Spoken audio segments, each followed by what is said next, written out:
Yes, God family, bless up. It is August 4th, 2023. It is 2:15 in the rising. I have not been to my bed yet. Actually getting in late. I had a great evening with one of my good friends. We walked so much in Queens that couldn't even tell it was New York. But I was just thinking about a few ideas and I wanted to drop them on y'all while they were fresh in my mind. And one of them is this interesting idea about the internet, right? I feel like a lot of people get on the internet and they forget a little bit of their humanity. They don't necessarily bring their humanity with them. They don't bring their authentic self with them. It's almost like we put on a front and a lot of people sounding and speaking very robotically. And one thing that I really want to do is inspire people through many different mediums. And that's really not only a goal but a passion for me, because it's an exercise of health, it's a display of health, the way that we communicate. And a lot of times people try to uphold a front that's way too heavy to bear for the spirit. It's just inauthentic and it's tiring. And so I will never apologize for being real about my experiences, the things I'm going through. I'll never apologize for crying.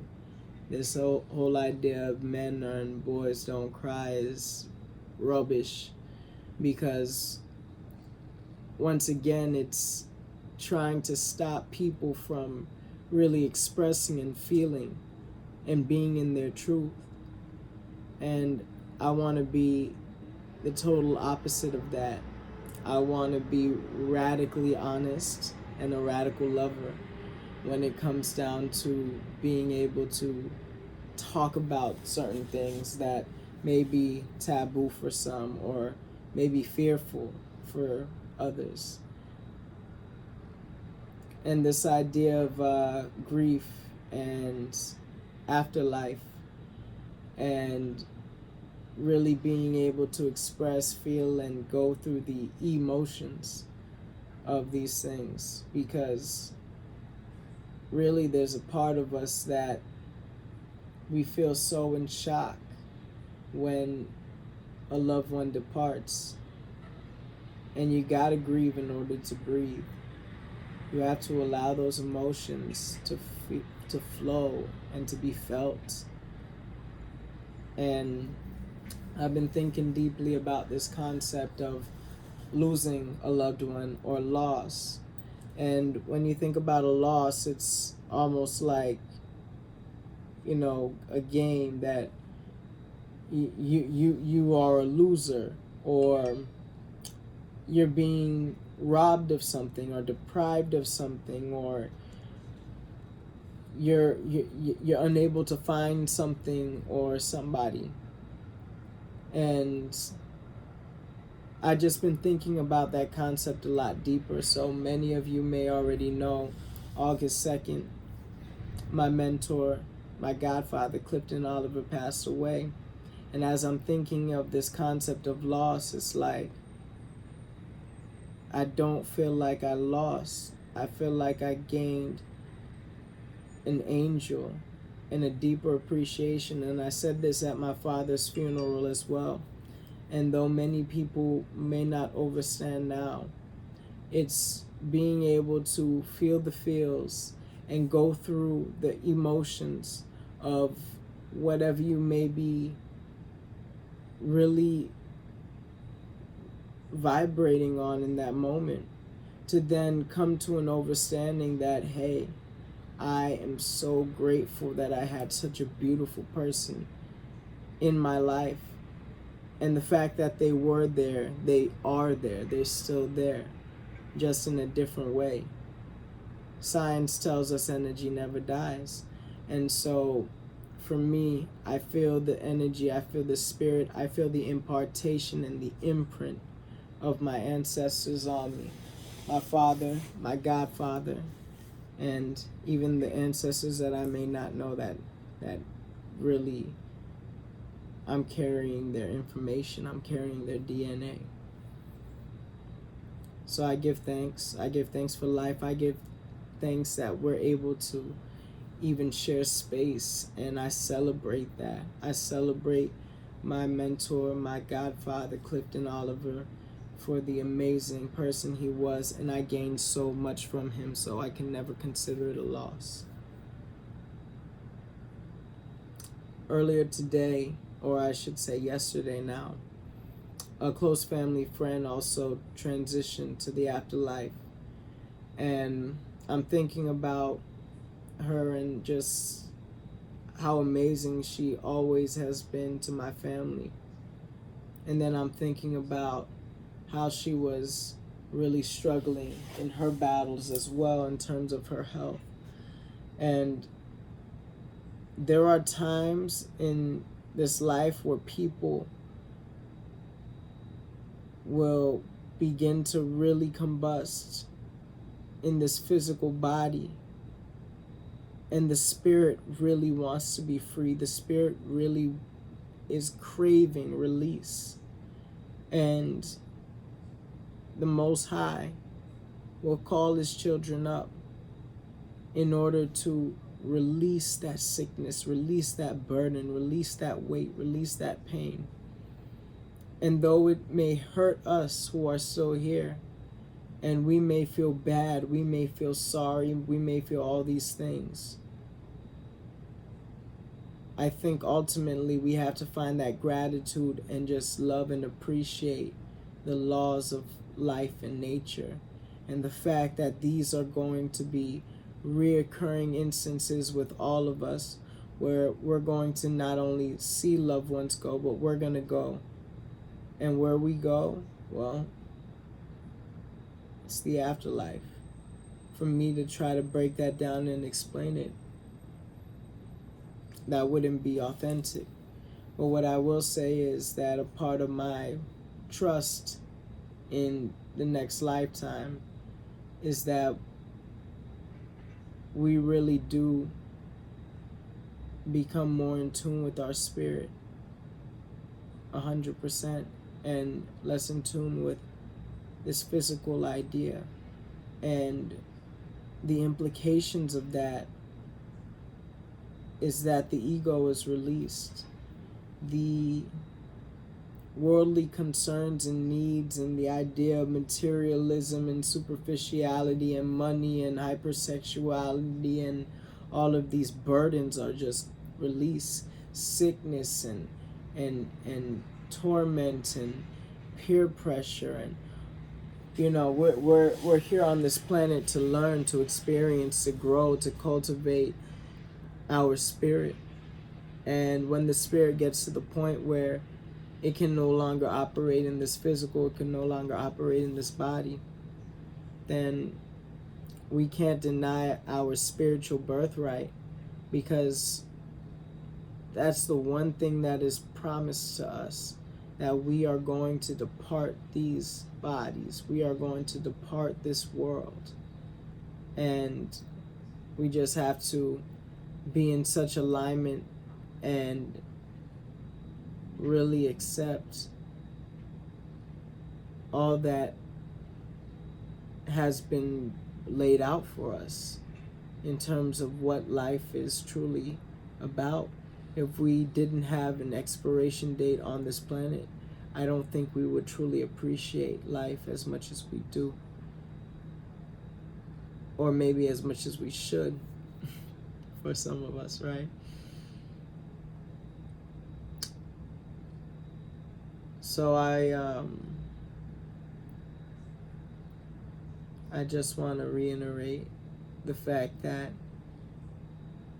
this is not to replace any type of mourning or weeping that one naturally will experience, because when you have somebody so crucial and so powerful in your life, be it a lover, a father, mother, sister, brother, best friend, a mentor.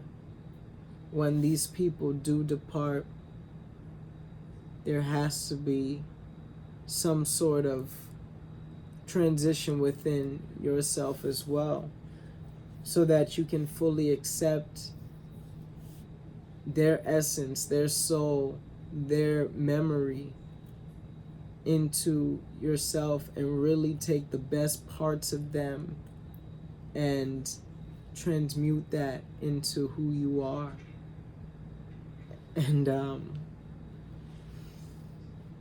And really going through the grief. You have to grieve in order to breathe. And that's something that really has been resonating with me, just doing yoga every day. And then as I'm working on the certification, going through all that I'm going through, growing through all that I'm growing through, and just really remembering to breathe. And as I'm breathing, I'm releasing. And sometimes the release is in tears.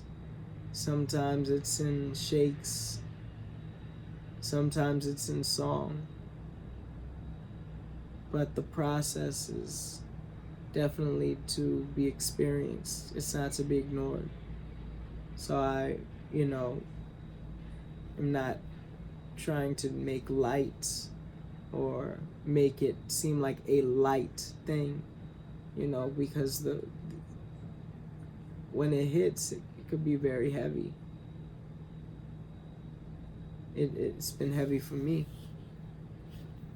It's just finding these tools to nurture ourselves in times of pain, sorrow, and grief. So the nutrition for grieving is very important to really hone in on.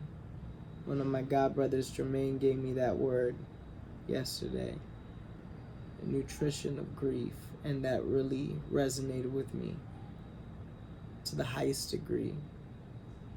And so that's something that I definitely am just really interested in diving deeper into. How do we show up for ourselves in these times? How do we show up for each other? Do we fall into certain behaviors that are going to be self-destructive?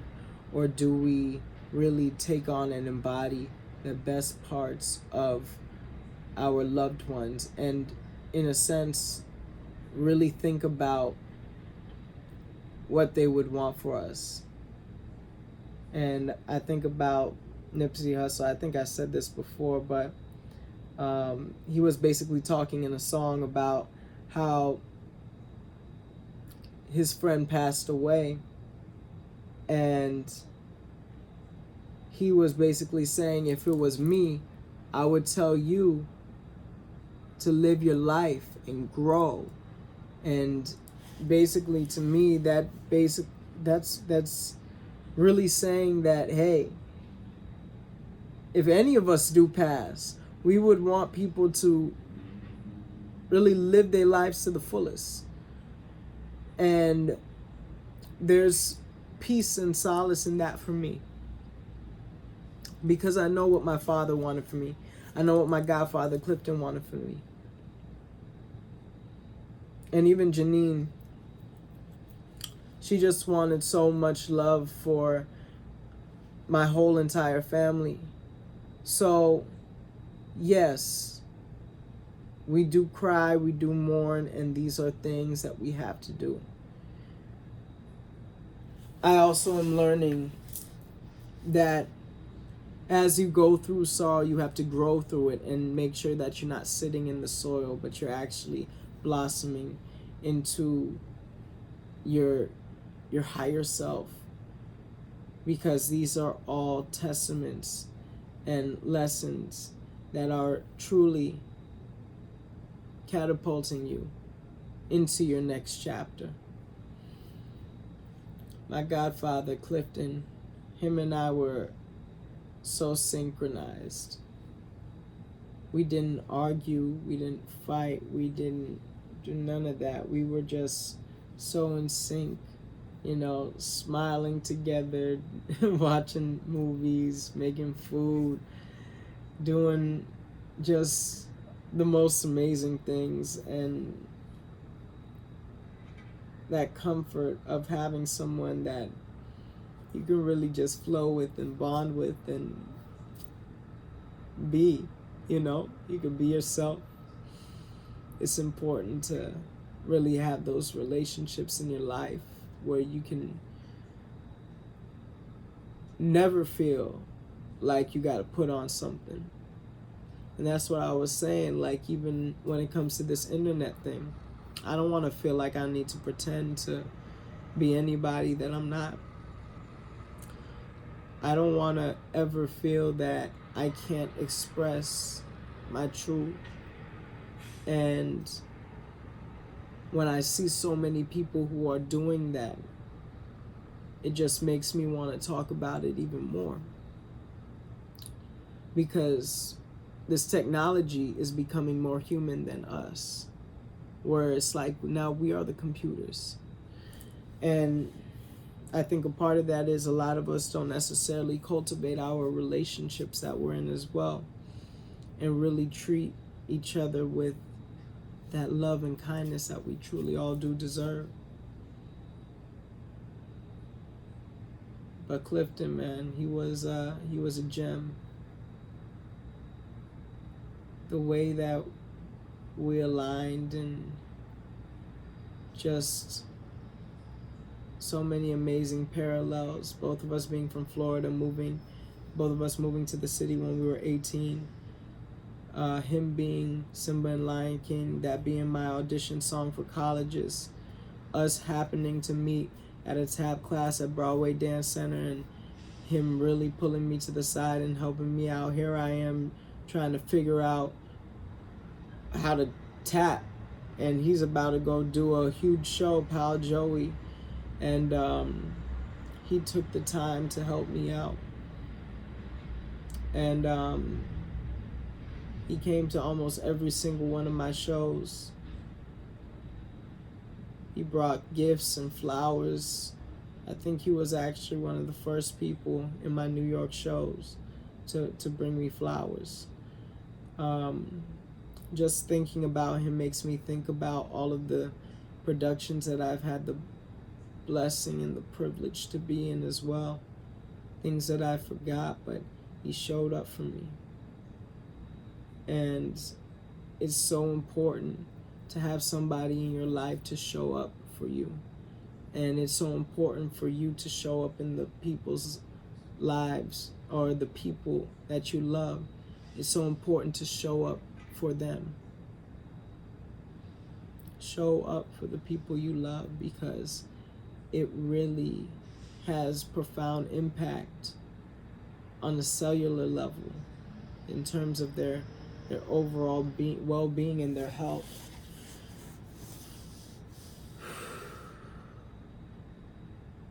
Be present. Be present with your loved ones, because tomorrow is not promised, and we take for granted the breaths that we take, thinking that, oh, you know, I'll have more breath in the next second, and we just never know. You just never know. I was going to a ceremony once, and I was walking across the street, and I got hit by a bike. You know, it just happened so fast. I hop out of the Uber. The bike is going so fast, and as I hop out of the Uber, literally, smash. And, you know, I felt okay, and I had my instruments too for the ceremony. They were all fine, and I was just like, wow, life is beautiful. You gotta honor it, because these moments are sacred. And that's why it's so important to also take the wheel in your life and really be aware in every moment, because that awareness can not only save your life, but it can save others' lives as well. And I mean, that's something that's really deep as well, because that goes into what my uncle Jeff calls our biggest superpower, which is in our ability to think. And y'all, this is like a profound word, because a lot of people right now are not necessarily thinking for themselves. They're letting other people think for them. They're letting the government, the internet, the doctors do all the thinking for them, all the processing for them. And you know how sometimes we ask ourselves, what was I thinking? I think there's times we confuse that, and we should be asking, why was I letting someone else think for me? Because we can get so caught up in somebody's perception and the way they see things that we lose a sight of self. We lose our insight. Or, let me not say that word lose. We neglect our insight, because truly it's not lost. It's always there. But what we do is we prioritize another person's perspective over ours, and maybe somebody might be 100% right with their perspective. And then at the same time, that doesn't mean that you don't invest or investigate really where your thought process is going. Where is it coming from? And where is the validity in that? Because like I love to say, if it's here, if it's on this planet, if it's in your mind, there's some sort of validity to it. And as much as we want to discard and discredit certain things, we can't just throw them away. People might want to discard and discredit, for example, the Bible. Most popular book. People might want to discard and discredit maybe like makeup. You feel me? There's still going to be others putting it on their face, whether it's organic or not. You feel me? And we have to look at the essence of what these things really represent. There's some validity to it. And going back to your thoughts, that's just really what I'm bringing that home to. There's validity to the ideas that you have, the things that you're thinking. And I would just say those seeds that are implanted inside of you from the Most High, they're worth investing. They're worth investigating. And I just really want to empower anybody who's still listening to not only think for yourself, but think highly of yourself. Know that you are a remarkable, beautiful human being with so much ability and capabilities. And in thinking highly of yourself, that's self-love, right? In thinking highly of yourself, you're not going to put yourself in compromising positions. In thinking highly of yourself, you're not going to allow any other entity to dictate who you are and who you should be. In thinking highly of yourself, you're not going to pollute your body. Because in polluting the body, you're polluting your mind. In polluting your mind, you're polluting your spirit. And polluting your spirit goes right back to the body. And this spirit will want to release from the body when it is in a state of toxicity. In thinking highly of yourself, you are going to be very cautious about the energy that you entertain around you. In thinking highly of yourself, you're going to do the work in terms of getting that exercise, deep breathing, eating clean food, and even fasting at times. In thinking highly of yourself, you're going to monitor when you are fasting, and maybe when you may be ready to break that fast, as opposed to my body is still releasing and recovering, because you are your best doctor, because you think highly of yourself, and because you're that aware of what's going on with you.